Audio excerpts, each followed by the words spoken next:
Let yourself be still for a moment. There is nothing left to do tonight.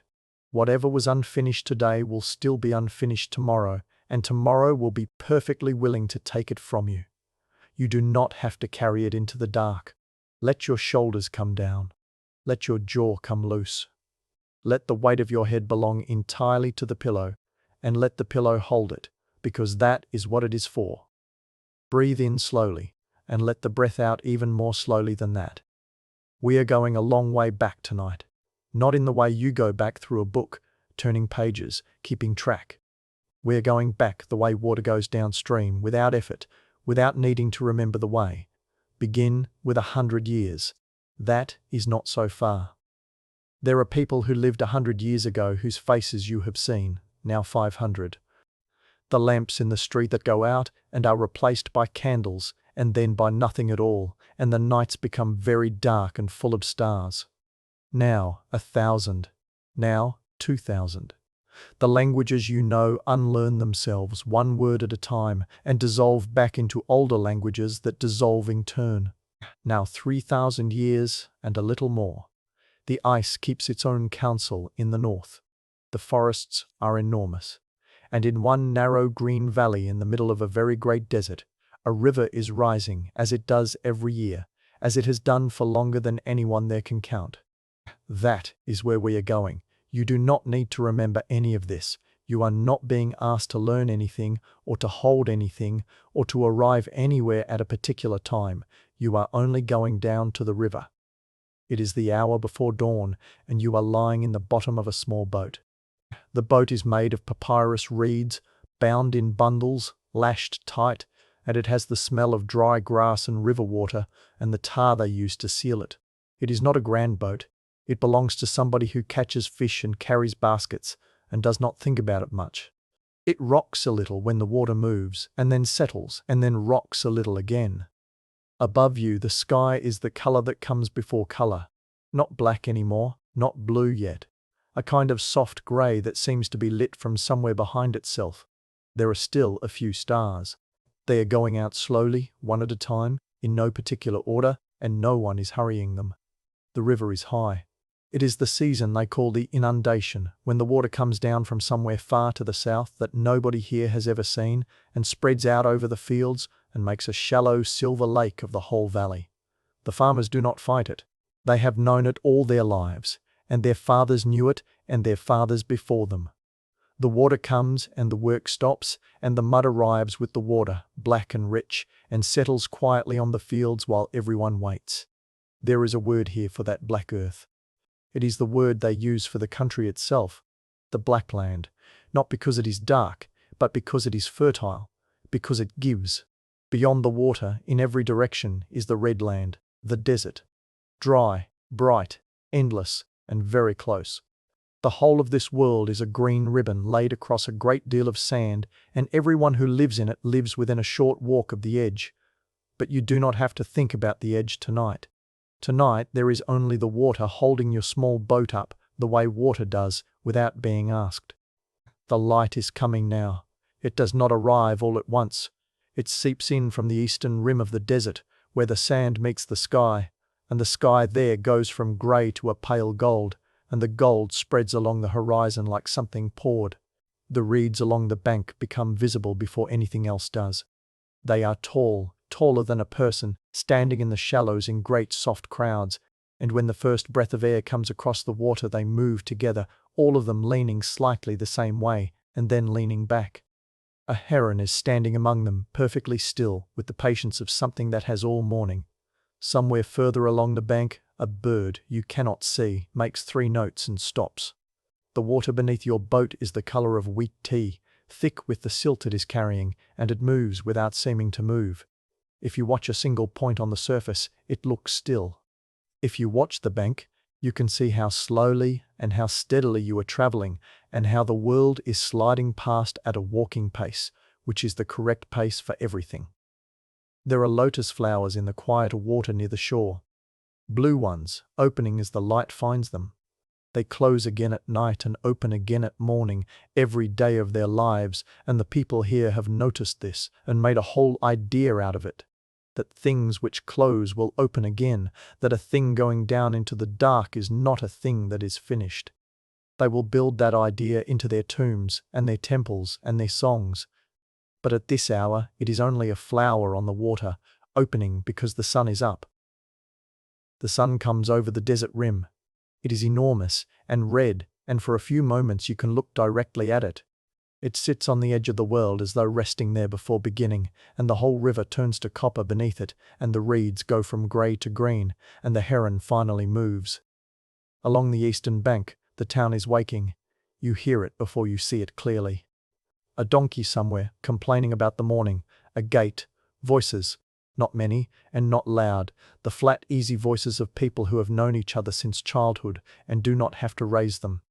The town is made of mud brick. Every wall of it came out of this river.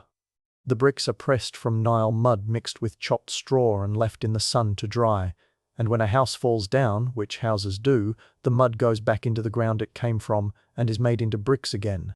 Nothing here is wasted. Not the mud, not the water, not the straw, not the light.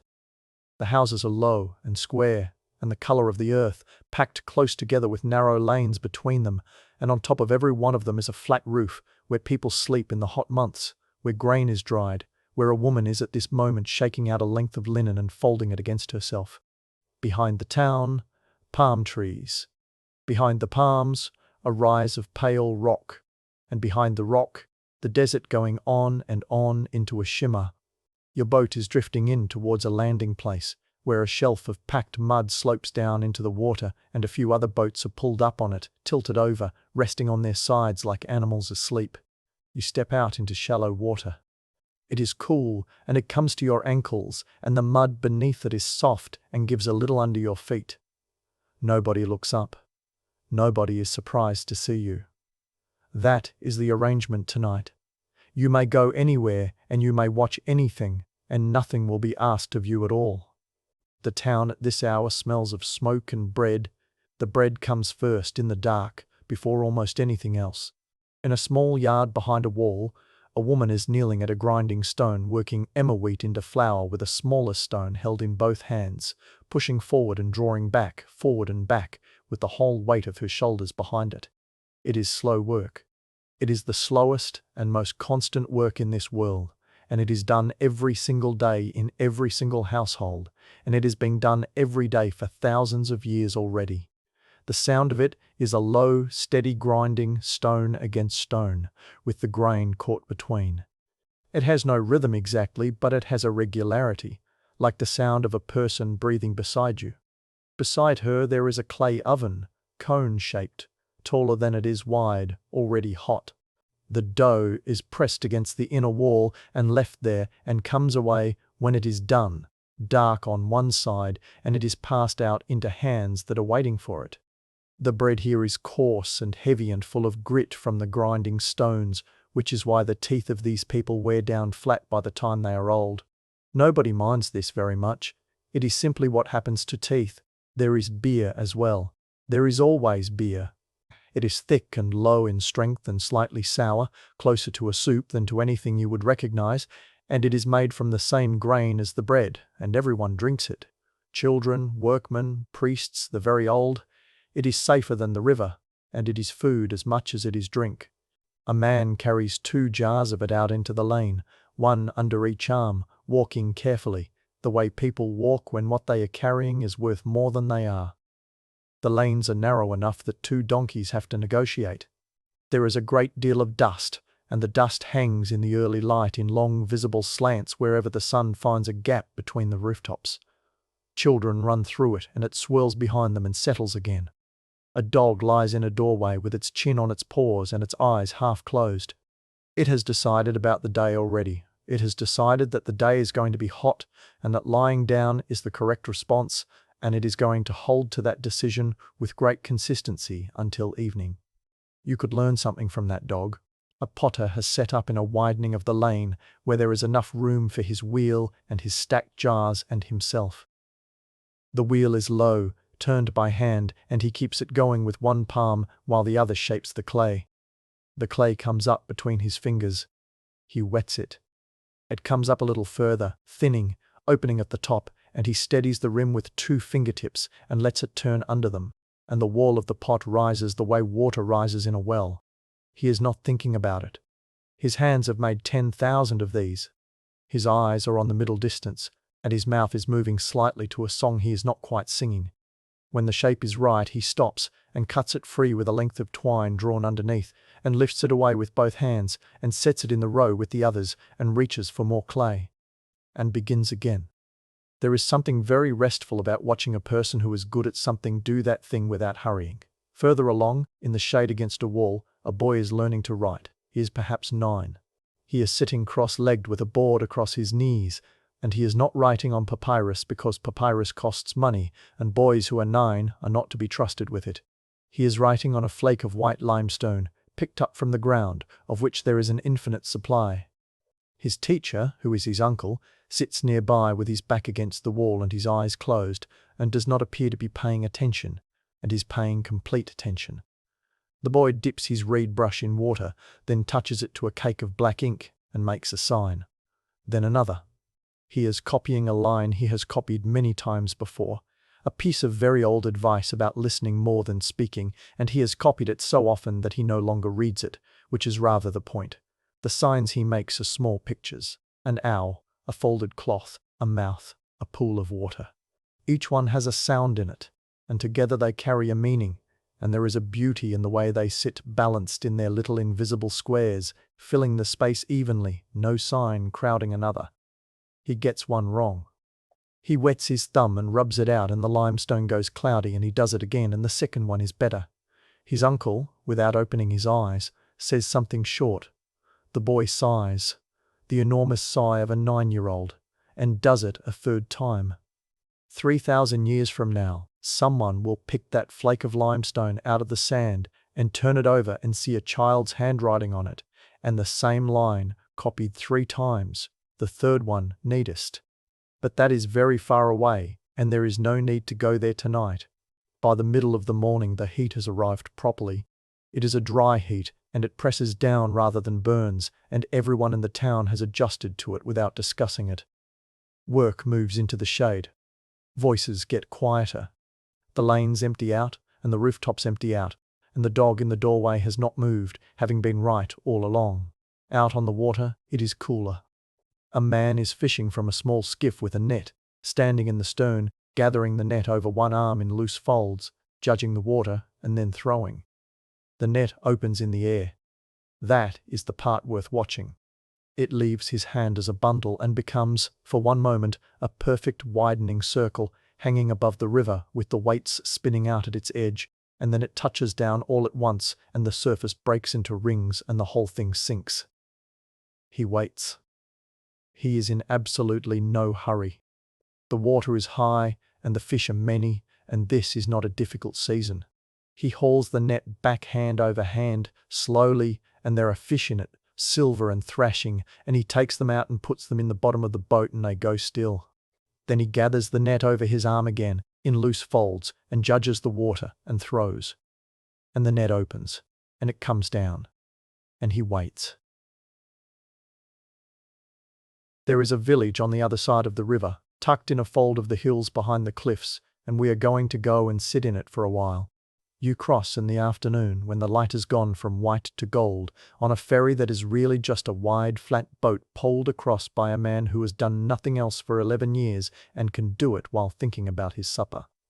On the western bank there are fields, and then the fields stop, and the desert begins as abruptly as a shoreline. One step, green. Next step, sand. There is no gradual anything about it.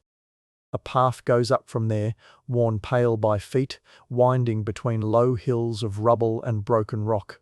It is a walk of half an hour, uphill, and it is quiet, and the only sounds are your own footsteps, and the small clatter of loose stone and, far behind and below you now, the river. The village sits at the top in a shallow bowl of ground, surrounded by a wall, with one gate. It is small. 70 houses, perhaps. A single street down the middle, and the houses opening off it on both sides, sharing their walls, whitewashed at the front, with a step down into a cool, dim room. Nobody in this village farms. Nobody fishes. There is no water here at all. It is carried up every day on donkeys by men whose whole job that is. The people who live here are the ones who cut the tombs. They are craftsmen, and they know they are craftsmen, and they are rather pleased about it.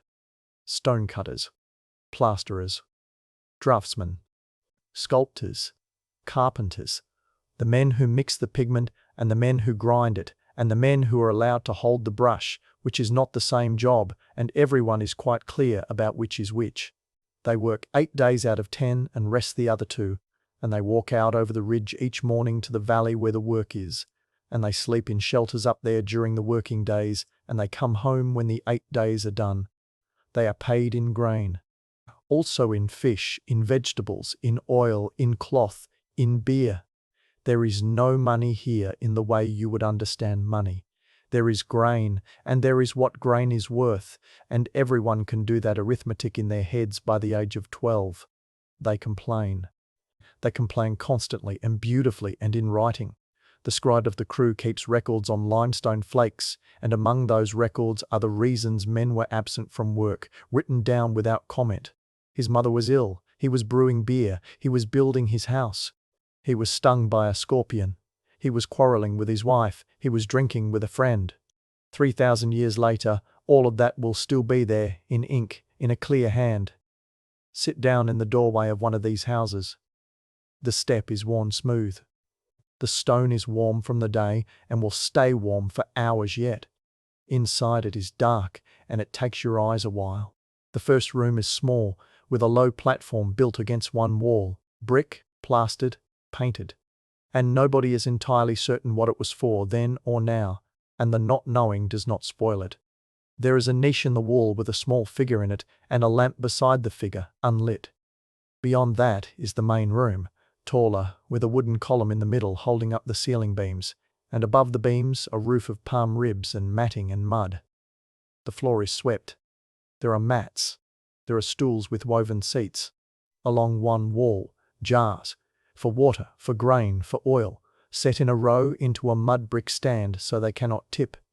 At the back, a small kitchen open to the sky, with a bread oven and a grinding stone and a stack of firewood that is mostly not wood at all, because there is very little wood, and is mostly dung and dry brush and whatever the desert gives up, and a stair going to the roof. The whole house would fit inside a modest room in the place where you are lying now. 10 or 12 people live in it. They do not find this remarkable. The men come back over the ridge at evening on the 8th day. You hear them before you see them. A low, irregular noise of voices coming down the path, growing, and then the clatter of tools and the sound of the gate. They are white with dust, all of them. It is limestone dust, and it gets into everything, into their hair and their eyelashes and the creases of their hands, and it takes an hour of water they do not have very much of to get it off, so mostly they get some of it off and let the rest be. One of them sits down on the step where you are sitting, groaning slightly, the way a person does when the sitting down is the best thing that has happened all day. He is a draftsman. His hands are the interesting thing about him. There is red ochre worked so deep into the skin of his right thumb and forefinger that it will not come out, and has not come out for 20 years, and will still be there when he is buried. He is the one who lays out the walls. Before anything is carved, before any color is put on, someone must go into a dark chamber cut out of solid rock by lamplight and draw on the plaster the whole of what is going to be there. Registers. Grid lines snapped with a cord dipped in red. Figures set out to a system so exact that a shoulder falls here and a knee falls there. And it is the same in every tomb in the valley, because it has been the same for 1,000 years, and there is no reason to change something that works. He draws in red. The master comes behind him and corrects in black. He has been corrected in black perhaps 4 times in the last 2 years, and he remembers each one, and he is not going to tell you about them. Consider the lamps. This is the part of the work that no one thinks about, and that everything else depends on. A tomb is cut into rock. There are no windows in rock. 10 meters in from the entrance there is no light of any kind whatsoever, and men are down there with copper chisels and wooden mallets and brushes, doing precise work, so they burn lamps. Simple ones. A shallow pottery bowl, oil, and a twist of linen for a wick laid over the rim. The wicks are counted. The scribe issues them, so many per day per man, and writes the number down, and at the end of the day the used wicks are counted back in. Partly this is accounting. Partly it is because a wick that has not been returned is a lamp that has been taken somewhere, and everyone knows exactly what is in these tombs, and everyone knows exactly why the doors are sealed. The oil is salted a little so that it smokes less. Even so, after a day of it, the men come out coughing, and the ceilings of the chambers carry the black of it for as long as the chambers stand. Think of that. Somebody standing on a wooden trestle in a room inside a cliff holding a brush, working by a flame the size of a thumbnail, laying down a line of color that will not be seen again by anyone for 3,000 years, and laying it down beautifully anyway. Because it is not for you. It is not for the tourists who have not been born, it is for the person going into that room and for the gods, and it will be perfect whether or not there is anyone there to say so. Now, the colors themselves. There are not very many, and they are all of them things. Black is soot or charcoal, scraped and ground. White is chalk or gypsum. Red and yellow are ochres, which are simply particular earths dug out of particular places, iron-rich and heated to change them. Redder the hotter they get. Green is malachite, a copper ore, bright green, the green of a shallow sea. And blue is the extraordinary one. Blue is not dug up, blue is made. Sand and lime and a copper compound and a flux, ground fine and mixed and fired in a furnace, and what comes out is a glassy blue frit that is crushed to powder and mixed with gum. It is one of the first synthetic pigments in the world, and these people invented it because the sky and the water were blue and they wanted blue, and there was no blue in the ground to be had. The pigment is ground on a stone slab. That is a boy's job. He works the mullah in slow circles, and the powder goes from coarse to fine under it, and the color deepens as the grains get smaller, and it takes a very long time, and there is no way to make it take less. Round and round and round. Then it is mixed with a little gum and a little water in a shallow dish, and someone carries it, carefully, level, into the dark. The evening in the village is the best hour of it. The heat lets go. It does not vanish, it withdraws gradually, out of the air first and then out of the walls, and for a long while the stone gives back what it has been holding all day, and it is exactly warm enough. Doors are open, everything happens in the street. Someone is mending a sandal. Someone is telling a story that has been told before, and being interrupted by people who know how it goes and prefer their own version. A woman is threading beads. Two men are playing a board game with a long grid of 30 squares and small pegged pieces, and one of them is losing, and is philosophical about it, and is also cheating. Bread again, beer again, onions, which are eaten in great quantities and taken very seriously. Fish from the river, salted, brought up by donkey. A baby is passed from one set of arms to another without anyone breaking off what they were saying. Somebody is singing while they work, a few lines over and over, not performing, not thinking about it, the way people sing when they believe nobody is listening, and everyone is listening, and nobody minds, and it goes on for a while and then trails off in the middle of a line and does not come back. The light on the cliffs above the village turns from gold to amber to rose. And then the sun goes behind the western hills, and the whole bowl of the village is in blue shadow all at once, and it is suddenly, noticeably cooler, and one by one the small lamps come out. Come back down to the river now, in the last of the light, and cross to the eastern side, where the temple is. The path down is easier than the path up was. Your legs know it. The river below is a long sheet of pale metal, and the fields on the far side have gone dark green, and there are cooking fires beginning in the town, small orange points of them, one and then another. The ferryman is still there. He has been there all day. He pulls you across in the dusk without saying anything much, and the water makes a low knocking sound against the hull, and a flight of birds goes over, high up, still catching sunlight that has already left the ground. The temple stands back from the bank behind an avenue and a wall. It is very large. That is the first thing, and it is difficult to prepare for. It is not large the way a building is large. It is large the way a landscape is large. It has weather inside it, and distances, and places you cannot see into. Two great sloping towers of stone stand either side of the entrance, and there are masts of cedar set against them, taller than the towers, with long banners on them lifting and falling in the evening air, and the sound the banners make is a soft, irregular snapping far above your head. The stone is painted, all of it. Every surface that can be reached is carved and then coloured in that same small, honest palette of earth and copper and soot, so the whole face of the building is red and yellow and blue and green in the failing light, and it is not subtle, and it was never meant to be. You go in through a small door beside the great one, which is closed, and which is not open for people like you or, in truth, for very many people at all. Inside the first court, the sky is still overhead, and the walls hold the day's heat. There are columns along the sides, carved to look like bundles of papyrus stems tied together, with capitals shaped like the closed buds, and they are enormous, and the ones in the middle are more enormous still. The floor is stone, and it is smooth, and it is cool through your feet.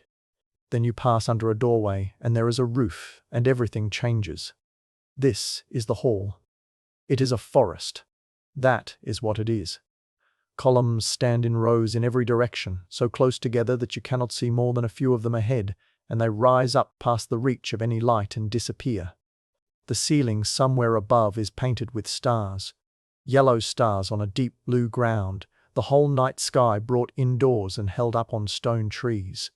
High along one side there is a row of stone gratings, and through them the last daylight comes in as flat, pale bars slanting down across the columns, thick with drifting dust, and where they land the carving lights up in colour, and everywhere else is dim.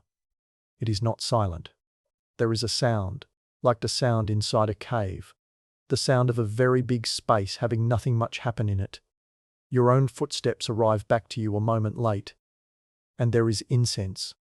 They burn it in resin lumps on small braziers, and it has been burning all day, and the smell has soaked into the stone. It is sweet and dry and faintly bitter, resin and honey and something like old wood, and it hangs in the still air in visible ribbons that turn over slowly in the shafts of light and do not seem to be in any hurry to go anywhere. Breathe that in. Let it out. That is the design of it, and it is deliberate, and nobody has ever explained it better than the building explains itself. As you go inward, the ceiling comes down a little at each doorway. The floor rises a little at each step. The rooms get smaller. The light gets less. You are walking into a place that is closing gently around you. By the time you reach the innermost room, there is no daylight at all. It is a small chamber, plain by the standards of everything you have walked through, and there is one lamp, and there is a shrine of dark polished stone, with its doors shut and sealed with a clay seal on a cord. The god is inside. A figure, not large, small enough to be lifted, of gold and lapis and silver, dressed in linen. And the last thing that happens in this building every day is this. The priest comes in. He has washed and shaved and put on clean linen, because that is required. He breaks the seal of the day and opens the doors of the shrine, and the lamplight goes in. He offers food, and it is set down and later taken away and eaten by people who are hungry, and everyone understands this arrangement perfectly well, and it is not a cynical one. He burns a little more incense. He speaks, quietly, in a low practiced voice, words that are very old and that he does not have to think about, the way you do not have to think about the words of a song you learned as a child. He changes the linen. He anoints the figure with scented oil. And then he closes the doors of the shrine and draws the cord across and presses a new seal into the clay. And then, this is the part worth staying for. He backs out of the room, sweeping the floor behind himself with a palm frond as he goes, so that there is no footprint left, so that the room is exactly as it was, so that when the god goes to sleep, there is no evidence that anybody was ever there at all. The last thing you hear is the soft dry sound of the frond on stone going away. And the god sleeps. That is what they believe is happening, not death, not absence, sleep. The god is laid down for the night, in the dark, in the middle of a stone mountain, with the doors shut, and in the morning someone will come and break the seal and open them again. Everything here closes at night, and everything here opens in the morning. The lotus does it. The sun does it. The god does it. You are allowed to do it too. Outside, it is night. The banners on their masts are still moving, but you cannot see them now, only hear them far up, softly, every few moments. The avenue is empty. The dust of it holds the day's warmth and gives it back through your feet. Walk down towards the water. It is not far. There is no hurry about it, and nobody is waiting, and the town has already gone quiet. The river at night is a different thing entirely. It is black and it is wide, and it carries the sky on its back. Where the water is smooth, the stars are in it, doubled, slightly blurred, breaking apart when anything moves, and gathering themselves again afterwards. The little papyrus boat is where it was, tilted on the mud shelf. Push it out. It takes almost nothing. It floats before you expect it to. And lie down in the bottom of it again, as you were at the beginning, with the reeds and the tar and the dry grass smell of it, and let it go where the water is going. The sky here is very dark, and there is a great deal of it. The stars are not scattered. That is a thing you notice when there is no light anywhere on the ground. They are not scattered at all. They are crowded, layered, some of them sharp and near, and others only a suggestion.